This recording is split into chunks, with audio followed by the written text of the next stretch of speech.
Hi guys, welcome back to the channel. As you remember, in the previous episode we talked about the paperwork needed for the French canals. In this episode we're gonna show you items and equipment needed for the French canals. Okay, one of the first things we're going to talk about is the mooring lines we used. We had two long mooring lines, one 20 meters, one 25 meters. We used them in the locks maybe twice, and that was all, but they did come in handy for mooring up when we couldn't find a spot, a marina. We had to tie up beside the canal bank, and that's when these came in useful. And along with the stakes, you could moor your boat securely. Even if you couldn't get right in the side, you could, still tie your boat up, still secure. Gives you plenty of length. And the next thing we're going to talk about is fuel cans. As you can see, we've got 3 20-litre fuel cans. They definitely came in. They were part of our essential kit. If you are going to use large fuel cans like this, get yourself a trolley and a strong one. We have a plastic trolley, but it wasn't quite up to the job for carrying fuel cans, so we used our bikes a lot. But yeah, if you can get a metal collapsible foldable trolley, yeah, that's perfect for the job. One of the other things which you are going to need is a hose to fill your water up. We used the expandable type, as it takes up less room and you don't have to keep rolling it up with, the non-kinkable. It can be difficult. And another thing that we had to actually buy was this little male adapter. I think we paid €2 for it in a marina. But what it's for is, if I can just see, in this marina you've got a thread on type, but what we found in a couple of other marinas, they still had this style, the push fit.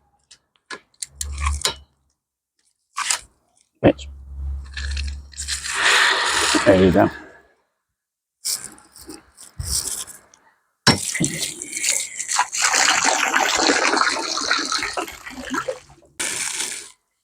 These are the lines we use most of all, just our normal mooring lines. They're about 15 meters, and we found them more than long enough in the locks to just tie up to the ladders and the bollards. So you'll get away with just your normal mooring lines. Electrical hookup. Most times you will get away with a UK standard 16 amp 3-pin, which we're using in this marina. But there were occasions when we had to use an adapter, because some of the marinas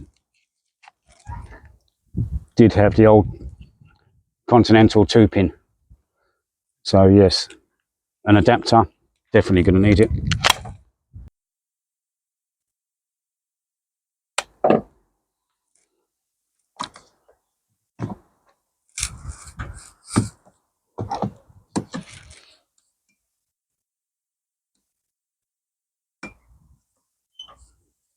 It's on.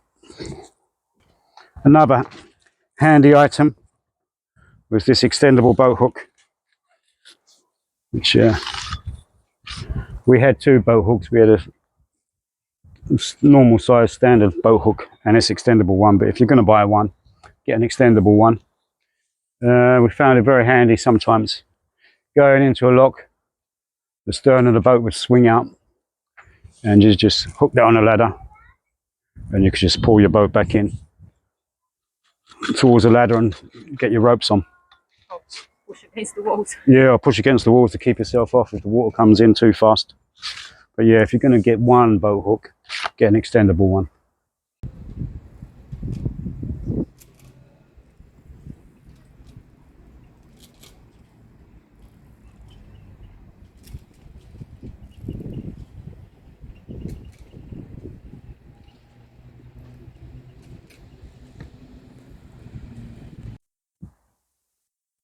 Another must-have, a heavy hammer, £2 hammer for hammering in your stakes. The stakes we used were 16mm and 20mm rebar, cut to a 1 metre length and sharpened at one end. And so just make sure you hammer them into the ground quite a way in, because the pull on the barges is quite a lot when they go past, and you're going to need to hold your boat, so get them well dug in. And water bottles. Water bottles and a funnel.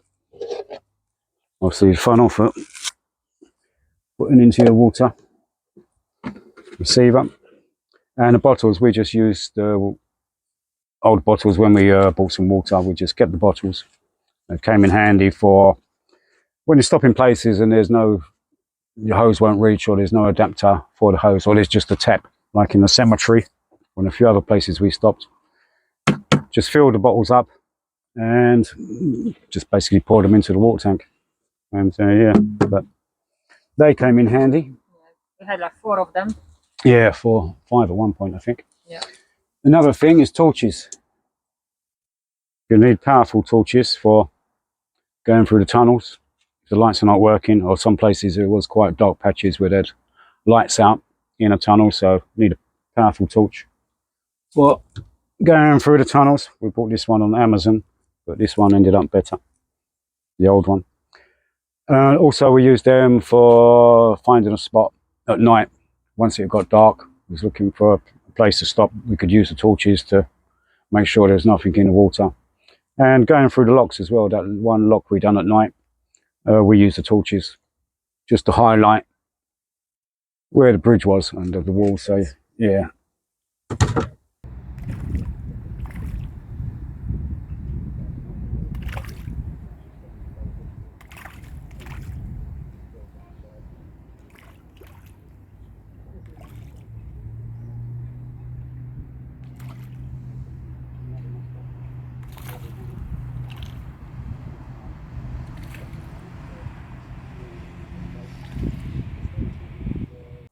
Another thing which I found super handy is gloves. Okay, I really needed it. I wore them nearly all the time in the logs, because the lines, you know, when you grip them, they can be quite sharp, and I cut my fingers many times. So make sure you actually got the first aid kit with you as well, with lots of plasters.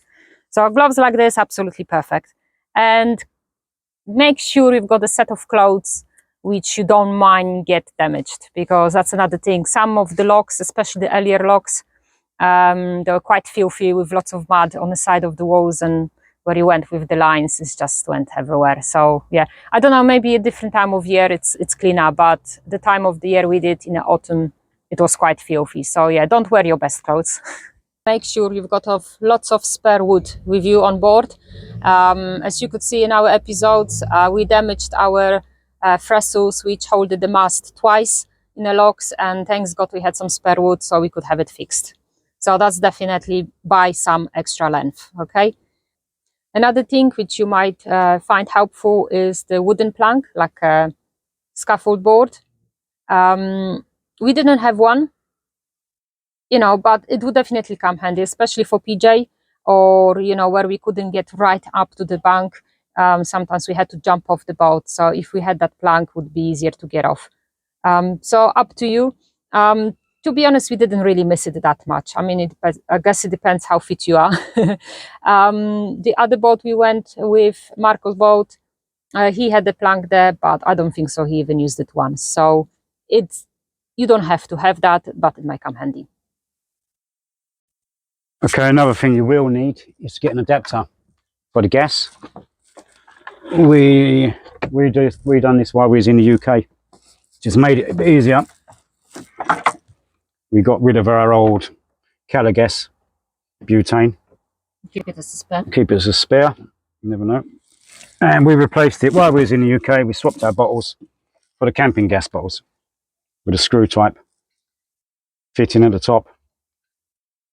And they just spin on and off. And you can get them in most supermarkets here. Intermarché, especially we get ours, or Leclerc. This is the most widely used gas here, so yeah, get yourself an adapter, swap it over in the UK, because you won't be able to exchange your bottles here anyway, so get rid of your bottles. Get a couple of camping gas ones, and then you'll be good to go.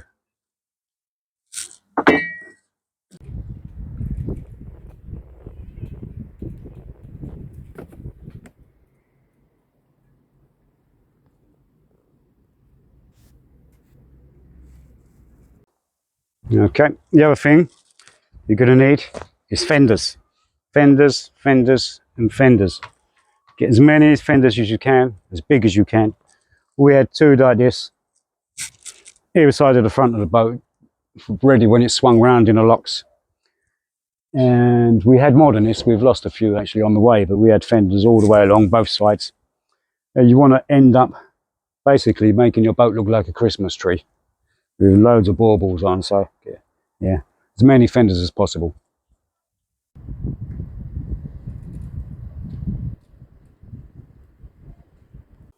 Thanks so much for watching. We hope you found this episode helpful. And please don't forget to get your questions in for the upcoming questions and answers episode. And if you enjoyed this episode, please like, share and subscribe. Thank you very much. Take care, guys. We'll see you in the next episode. Bye. Bye-bye.